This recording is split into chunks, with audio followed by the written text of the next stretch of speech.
Nous avons décidé de découvrir Dublin en empruntant le bus touristique. Charme du système, il part du camping municipal de Dublin le matin et vous ramène en fin d'après-midi.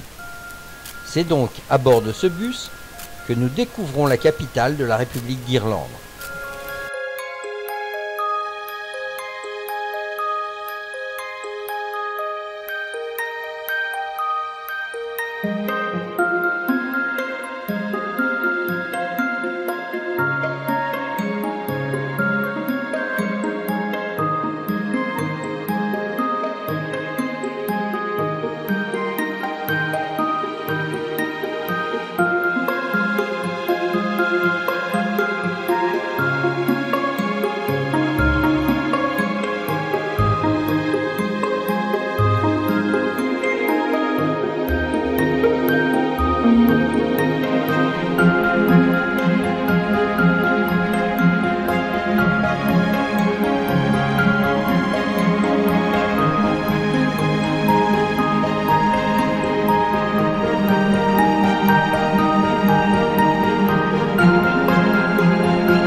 Premier arrêt, le Halfpenny Bridge, est un des ponts les plus célèbres de Dublin.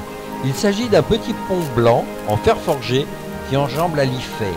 Son côté rétro sort tout droit de 1816, date à laquelle il fut achevé.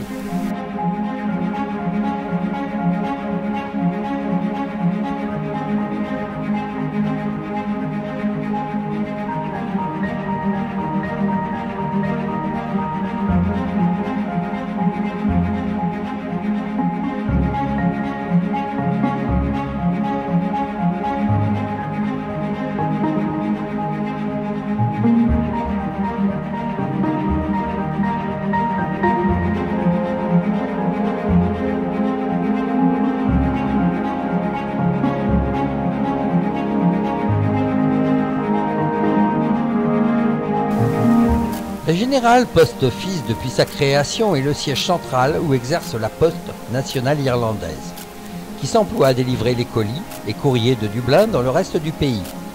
Plus qu'une simple poste, ce bâtiment néoclassique est surtout un symbole historique fort de la capitale. La General Post Office est bâtie sur O'Connell Street en 1814 par l'architecte Francis Johnson.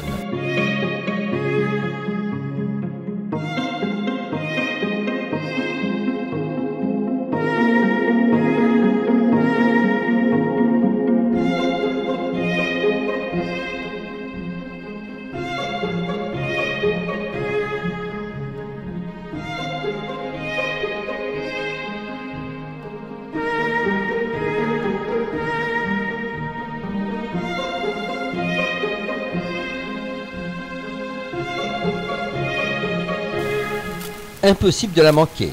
Trinity College est la seule et unique université de Dublin ouverte à la visite. Considérée comme l'une des meilleures universités d'Europe, Trinity College jouit depuis des siècles d'une réputation prestigieuse. Ouverte en 1592 par la reine Élisabeth Ier, l'école dublinoise aurait en effet accueilli entre ses murs de nombreux élèves talentueux, ainsi que de grands noms de l'histoire irlandaise, comme Theobald Wolfe-Fonton ou encore l'écrivain Samuel Beckett.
Au cœur même de Dublin se dresse le Temple Bar, célèbre quartier haut en couleur connu pour ses nombreux pubs et restaurants. Considéré autrefois comme un lieu malfamé, Temple Bar fut rénové dans les années 80 pour en faire un lieu multiculturel à l'ambiance festive et conviviale. Chaque devanture et enseigne attire l'œil et la musique qui émerge nous convaincront peut-être d'y entrer le temps d'un verre. D'ailleurs, nous y reviendrons en fin de journée.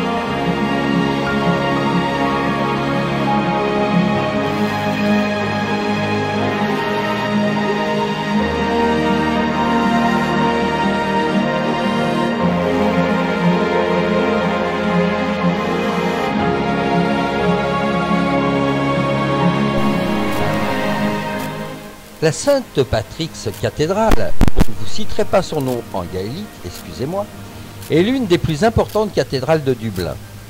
La cathédrale Saint-Patrick, telle que nous la connaissons aujourd'hui, date du XIIe siècle, mais aurait été bâtie sur un ancien lieu de culte datant quant à lui du Ve siècle. D'après l'histoire irlandaise, ce serait sur cet ancien lieu de culte que Saint Patrick aurait baptisé de nombreux fidèles.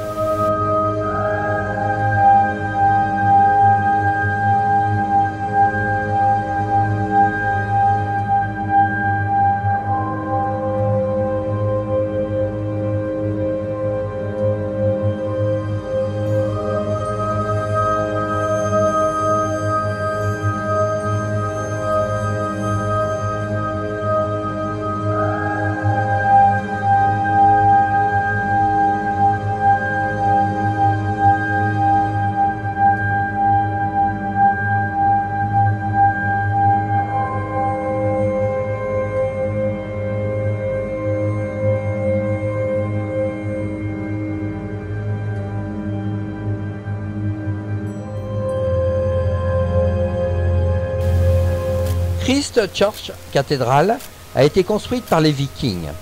La cathédrale a peu à peu évolué pour se tourner vers des influences anglo-normandes et victoriennes. La cathédrale de Christ Church est élevée en 1038 par le roi viking Sihtric Silkenbeard sur les hauteurs surplombant la colonie viking de Wood Quay. À cette époque, Dublin était sous influence viking et la construction de Christ Church marquait un grand pas dans la phase de christianisation de la ville. La cathédrale a été rénovée à l'époque victorienne pour la modique somme de 230 000 livres pour en faire la cathédrale que nous connaissons aujourd'hui. A noter qu'une arche relie Christ Church au Dublinia Museum, un musée consacré au passé viking de Dublin ainsi qu'au Moyen-Âge irlandais.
Avec le Guinness Storehouse, inutile de dire que Guinness a vu les choses en grand. Les premiers entrepôts ayant servi à la fabrication de la Guinness sont désormais convertis en un gigantesque musée dédié à l'histoire de la marque. La visite, bien qu'un peu coûteuse, nous donne l'accès à une présentation ludique de l'histoire de Guinness et se clôturera par la consommation gratuite d'une pinte au sommet de l'usine. À ce moment-là, Guinness n'aura plus de secret pour vous.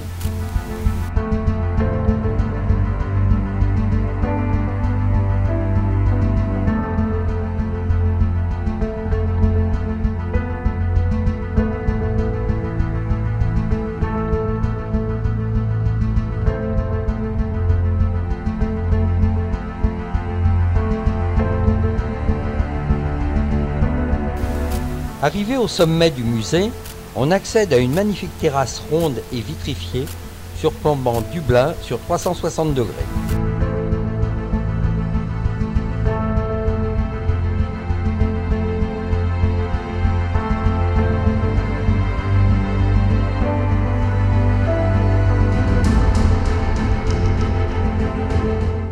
Mais on y trouve surtout le plus grand Guinness Store de toute l'Irlande. Vous seront alors proposés à la vente quantité de produits dérivés, allant du t-shirt jusqu'au décapsuleur Guinness.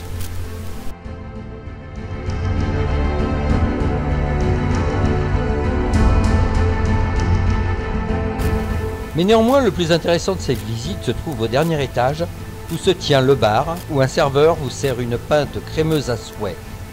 Pourquoi se priver? La pinte est gratuite.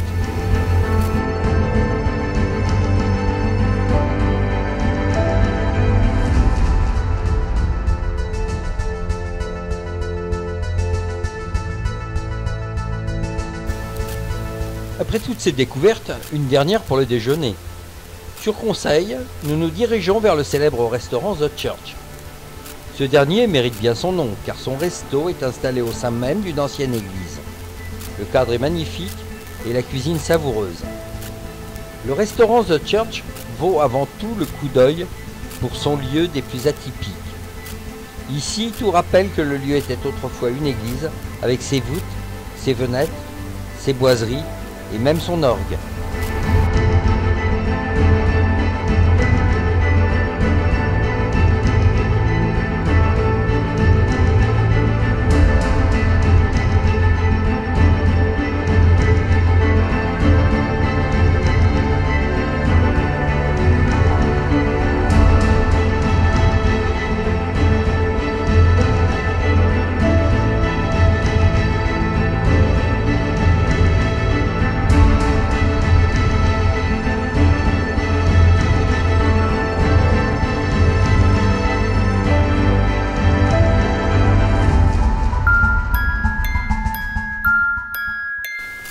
Après ce repas, une petite promenade digestive dans la ville, avant d'attendre l'heure du dîner.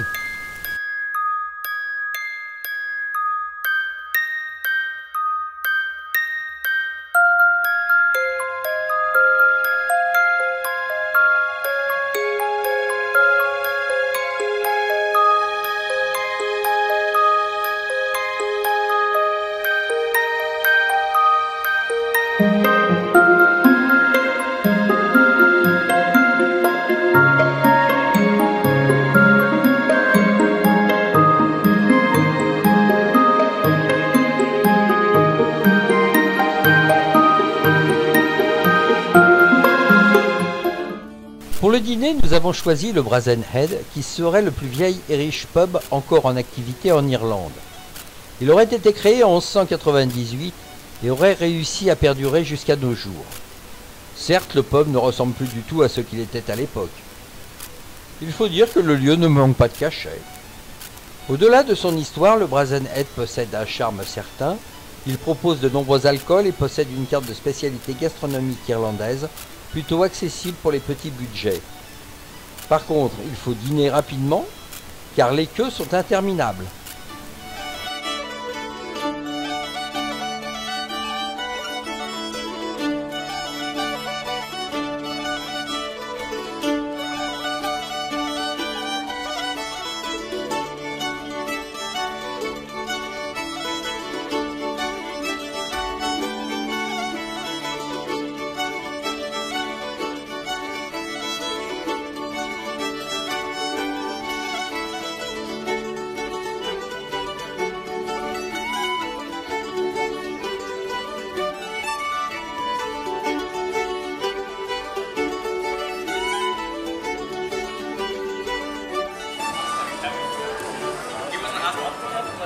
No, I have.